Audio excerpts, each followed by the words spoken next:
à toutes les personnes présentes sur le territoire français sous toute forme. Aujourd'hui, à l'instant T, on est le 30 septembre et je viens de regarder l'heure, il est 20h33. Sachez, messieurs, dames, dans 27 minutes, 1 seconde, il sera le 1er octobre à 0h, 0 point, c'est-à-dire 2 points, 0, 0, 0, 1 seconde. L'entrée en vigueur de la loi martiale, l'ordre de l'OTAN de l'entrée des Einsatzgruppen, c'est-à-dire 100 000 soldats allemands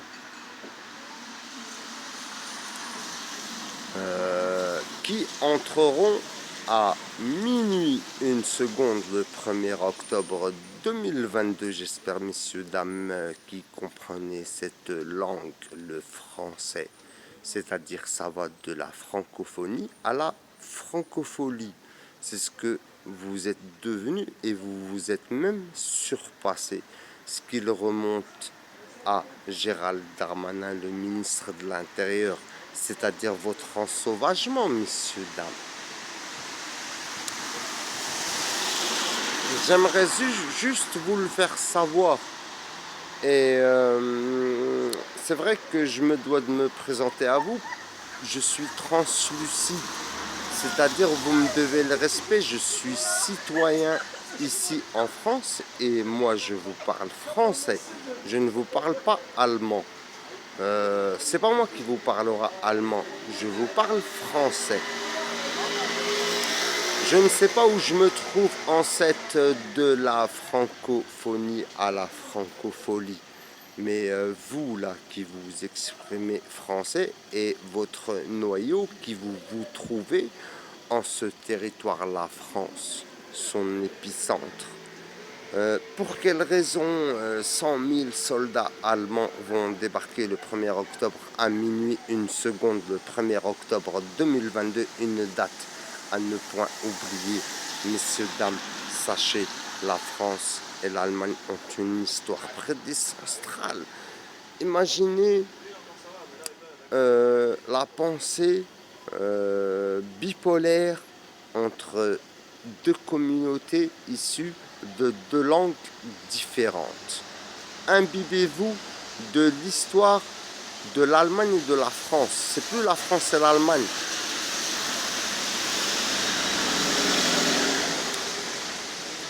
De 1945,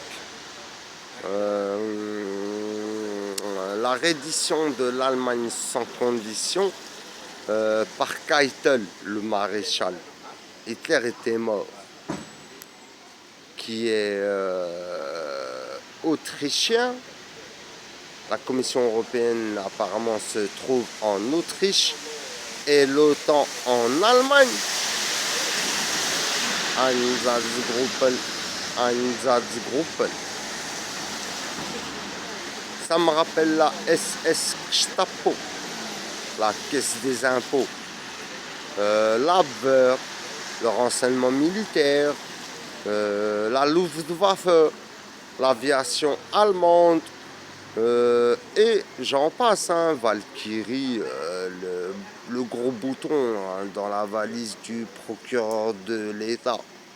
Ça veut dire que le procureur de l'État, là, demain matin, samedi 1er octobre 2022, ça veut dire qu'il aura une valise, il peut appuyer sur le bouton, bim, Valkyrie. Berchtesgaden. Oh là là, les divisions Berchtesgaden. La 6e armée, ça veut dire qu'il y en a 6. Eh ben, dis donc. Et messieurs, dames, moi je vous dis la vérité, je vous le dis en français, j'ai l'impression c'est l'OTAN. L'OTAN, c'est les enfants des soldats US de American First, qui sont venus vous sauver la peau. Parce que sinon, vous allez vous faire la peau. Continuez, monsieur. Continuez. Vous savez, vos histoires, j'étais pas là. Donc, messieurs, dames, de 1945, pour vous comprenez, les Vranzic, il va falloir y aller au Jrabnel avec vous. Pour vous finissez au Stalag, le sergent Schultz. Il est en place là-bas. Il a le statut de chancelier. Bon, messieurs, dames, maintenant, moi j'aimerais vous poser une question. Je m'appelle Ayesh. J'aimerais savoir de 1945 à demain matin, 1er octobre, minuit 1 seconde. L'OTAN, quand il passe un coup de fil à Emmanuel Macron, vous imaginez le imagination, putain, il y a de l'américain là, quelque part.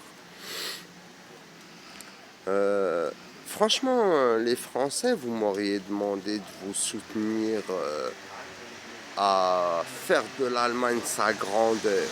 Et on s'en fiche comment les Allemands ils pensent de nous, on y va en force, en économie, on leur manque pas de respect. Comment ils seraient demain matin avec nous? Bien.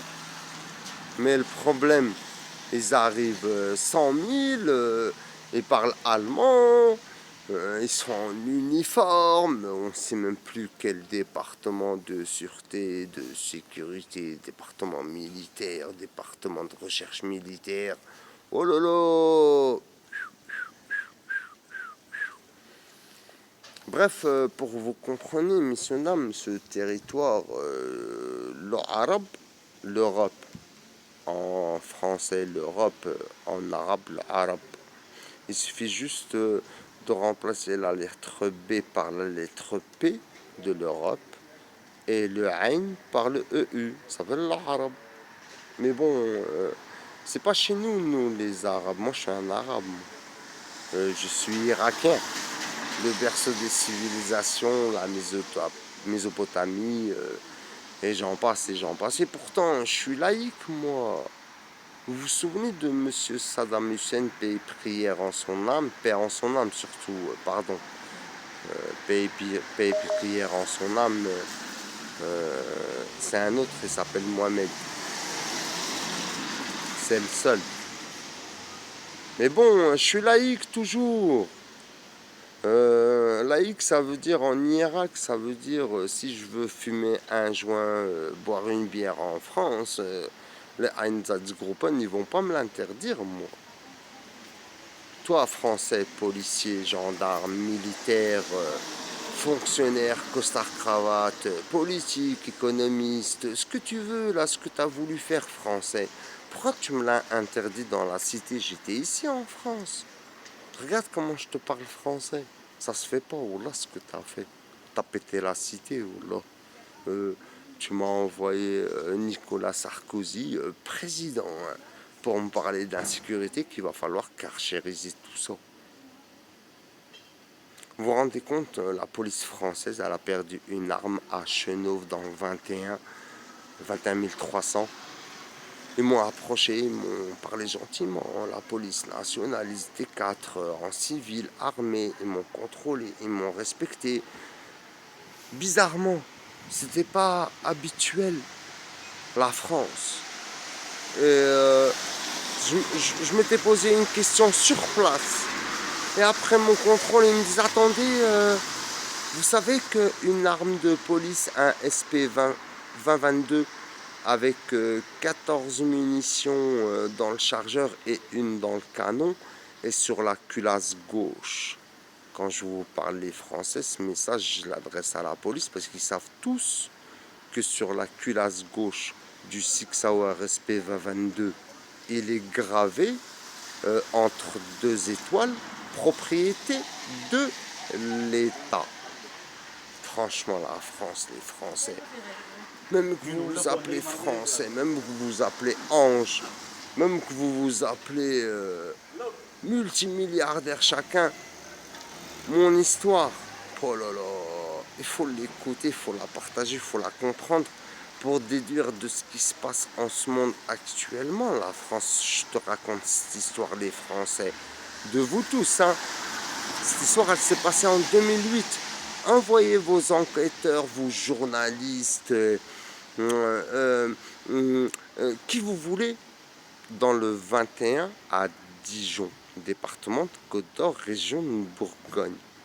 Lorsque je m'étais fait contrôler ce jour-là par la police nationale, ils étaient en civil, ils m'ont dit police, contrôle, ils m'ont contrôlé, m'ont fouillé, palpé, un contrôle réglementaire. Je pourrais leur tamponner ce contrôle international, universel, subliminal, la lumière, la police française, quand tu veux, tu en es capable. Et tu m'as respecté. En 2008, j'avais 30 ans. Ensuite, après mon contrôle, tu me rends mon titre de séjour et tu me dis attendez, monsieur, s'il vous plaît, voilà.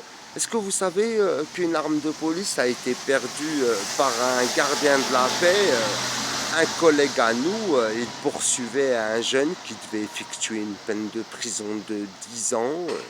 Il était en cavale et blabla. Et notre collègue a perdu l'arme.